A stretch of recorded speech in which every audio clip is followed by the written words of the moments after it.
Good morning বন্ধুরা, সবাই কেমন আছো? আশা করছি সবাই ভালো আছো। আমিও খুব ভালো আছি। তো নতুন একটা ব্লগের সঙ্গে তোমাদেরকে জানাই অনেক ওয়েলকাম আর অনেক ভালোবাসা। তো এখন বাবুকে স্নান করাচ্ছি।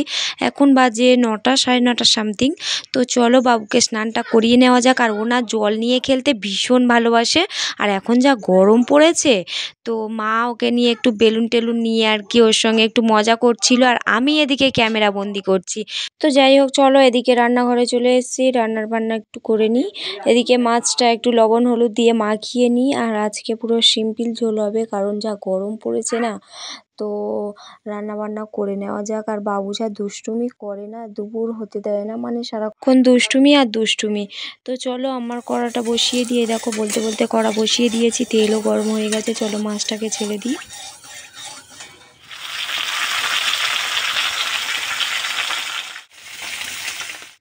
আর এটা ছিল পরের দিনের ভিডিও। তো চলো এখন যাচ্ছি রেডি হয়ে। কোথায় বলো তো? যাচ্ছি একটু বনুর বাড়িতে। তো যাচ্ছি, আমি যাচ্ছি, মা যাচ্ছে, বাবা যাচ্ছে, আর আমার পিকু যাচ্ছে। তো দেখো পিকু এদিকে হাই করে দিচ্ছে তোমাদেরকে। আর আর হ্যাঁ, অনেক দিন পরেই না বনুর বাড়িতে যাচ্ছি, বাট বাবা বাড়ি থাকতে পারে না, সেই কারণে আর যাওয়া হয়ে ওঠে না আর কি সেরকমই। তো বাবা আজকে বাড়িতে আছে, বলল চল একটু ঘুরে আসি বনুর বাড়িতে, দুষ্টুটাকে একটু দেখে আসে। তো সেই কারণে আর কি যাওয়া। আর এদিকে দেখো আমার মা এটা আর আমাদের টমকে নিয়ে বেরিয়ে গেছি। বলতে বলতে আমরা বাজারে চলে এসেছি। তো বাবা মা গেছে দুষ্টুর জন্য একটু খাবার নিতে, কারণ বহুত দিন পরে দুষ্টুর বাড়িতে যাচ্ছে, কারণ ওর জন্য খাবার না নিলে হয়। আর বনু তো রয়েছে সঙ্গে। তো খালি হাতে তো আর যাওয়া যায় না। আর এদিকে দেখো আমি আর পিকু বসে আছি। তো গাইস আমরা চলেই এসেছি বলতে বলতে। আর গাড়িটা একটু বাড়ির সামনে সাইড করে রেখেছি। আর তারপরে তোমাদেরকে আর কিচ্ছু দেখাতে পারিনি, কারণ আমার পিকু আর দুষ্টু মিলে খুব দুষ্টুমি করছিল। আর এখন বনু আর আমি যাচ্ছিলাম একটু দোকানে। তো দোকান থেকে চলে এসে দেখো এদিকে রান্নার জোগাড় হয়ে গেছে। কুচে মাছ ধরেছি, কিনেছিল আমাদের সুমন। আর রয়েছে মাংস, আর মাছ হচ্ছে ঝাল হবে। তো এই ছিল আজকে রান্না দুপুরের। তো চলো, আর বনুনা রান্না করছে, দেখো কি গরম পড়েছে, আর এদিকে রয়েছে মাছ ভাজা।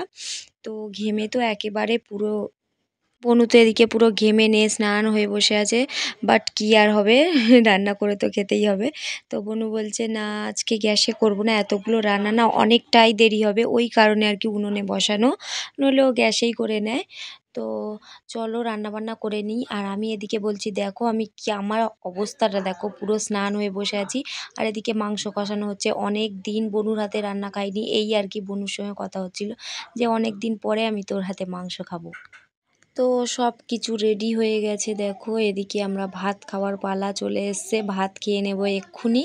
তো চেয়ার টেবিলে খাইনি, কারণ এতগুলো লোক, তো ওই কারণে আর কি নিচে বসে ভাত খাওয়া, চেয়ার টেবিলের থেকে তো নিচে বসে খেতে বেশি আরাম। তো চলো আমরা খেয়ে দিয়ে নিই। আর খাওয়া দাওয়া হয়ে গেছে। আর এখানে দেখো আয়নার সামনে একটু ঢং করছিলাম আমি। তো ঢং টং করে নিয়ে তোমাদেরকে একটা জিনিস দেখাই, এই দেখো এই যে হারগুলো দেখছো না, এগুলো আমি আজকে নিজে হাতে বানিয়েছি। তো কেমন হয়েছে কমেন্ট করে অবশ্যই জানিও। দুটো বানিয়েছি, একটা আমার একটা বনুর। তো দুজনে সব সময় একই ম্যাচিং করে পরি আর কি, খুব ভালো লাগে। তো দিদি এই সব কিছু পছন্দ করে না, তো ওই কারণে আমরা দুজনে একটু বেশি সাজুনি আর কি, একটু সাজতে বেশি ভালোবাসি। আর আমার দিদি না একটু বেশি সিম্পল, সবসময় একটু বেশি সিম্পল সাজতে পছন্দ করে আর কি। হ্যালো গাইস, তো দেখো আমি একটু, এখন বাজে আর কি 3টে, সাড়ে 3টে কি 4টে মতো বাজে। আর আমি এখন একটু মানে উঠেছি আর কি, ঘাটটা এত যন্ত্রণা করছে, শুয়েছিলাম, বালিশ মাথায় দিতে পারছি না, তাই বনু বললো চশমাটা একটু পর, ঘাটটা ঠিক হয়ে যাবে।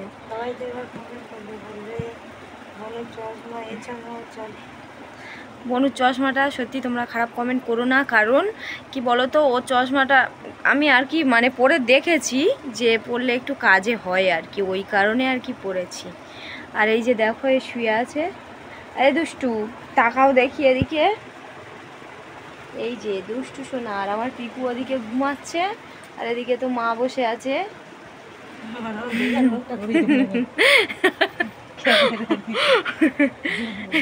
তো গাইস আজকে না আমার ভীষণ খুশির একটা দিন, কারণ আজকে আমি দুটো গিফট পেয়েছি। তো মা আমাকে একটা পলা আংটি করে দিয়েছে, অনেক দিনের শখ ছিল, আমি বলেছিলাম মা আমাকে একটা পলা আংটি করে দাও। আমার এমনিতেই একটা বড় সোনার আংটি রয়েছে, তবুও মনে হচ্ছিল যে একটা পলা আংটি। তো মা বললো ঠিক আছে চল তোকে একটা কিনে দিই তাহলে। তো ওই কারণে আর কি মা আমাকে একটা পলা আংটি কিনে দিয়েছে। তো তোমাদের সঙ্গে ভাবলাম একটু শেয়ার করি, তো ওই কারণে আর কি শেয়ার করা। তো ডিজাইনটা এটা কেমন হয়েছে আর আমাকে পরে কেমন লাগছে সেটাও কমেন্ট করে অবশ্যই জানাবে। তো চলো পরে একটু তোমাদেরকে দেখাই যে আমাকে কেমন লাগছে। আর একটা জিনিস কি, সেটা তো তোমরা অবশ্যই দেখতে পাবে, একটু সবুর করো।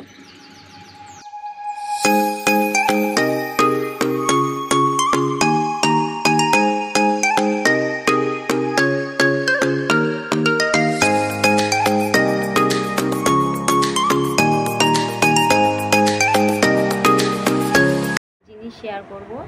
তো কি হয়েছে বাবা, হাতে কি? তো চলো, যেটা বলছিলাম আর কি, বাবা আমাকে একটা ফোন গিফট করেছে আর কি। আমার ফোনটা একটু মানে ডিস্টার্ব দিচ্ছিল, তো ওই কারণে বাবা আমাকে একটা ফোন গিফট করেছে। তো সেটাই তোমাদের সঙ্গে আজকে শেয়ার করব। তো চলো। আমি তো ভীষণ হ্যাপি, কারণ নতুন ফোন বলে কথা, নতুন জিনিস পেলে কার না ভালো লাগে বলো? আমারও সেম, নতুন জিনিস পেয়ে আমার খুব, বিশেষ করে আমি খুশি। তো চলো দেখাই খুলে তোমাদেরকে।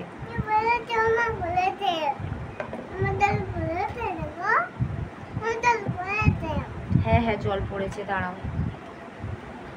তো এই যে ফোনটা,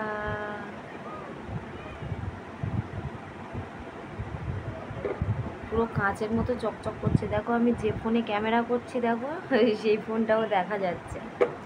দেখো জাস্ট ওয়াও, আমার তো দারুণ লেগেছে। তো তোমাদের কেমন লেগেছে কমেন্ট করে অবশ্যই জানিও। আর ভিডিওটা ভালো লাগলে লাইক কমেন্ট শেয়ার। তো চলো, আমার চ্যানেলটা একটু সাবস্ক্রাইব করে দিও, আর পাশে থাকা বেল আইকনটা টং করে বাজিয়ে দিও। তো চলো, একটা কথা, আমার না 5G সেটের অনেক দিনের শখ ছিল, তো বাবা এটা আমাকে পূরণ করে দিল। এটা 5G সেট। আমি তো ভীষণ হ্যাপি, খুব খুশি আমি, কারণ আমি ভিডিও বানাই, তো আমার ফোনটা একটু মানে ডিস্টার্ব দিয়েছিল, ওই কারণে আর কি ভিডিও ছাড়তে পারছিলাম না, ব্লগ ভিডিও। তো এখন থেকে কন্টিনিউ প্রতিদিন তোমরা দেখতে পাবে যে আমি ভিডিও ছাড়ছি। তো চলো, টাটা, দেখা হচ্ছে নেক্সট কোনো ব্লগে। ততক্ষণ তোমরা সুস্থ থেকো, ভালো থেকো, টাটা। নতুন ফোনগুলো দেখেছো কত। তো ঠিক আছে, চলো।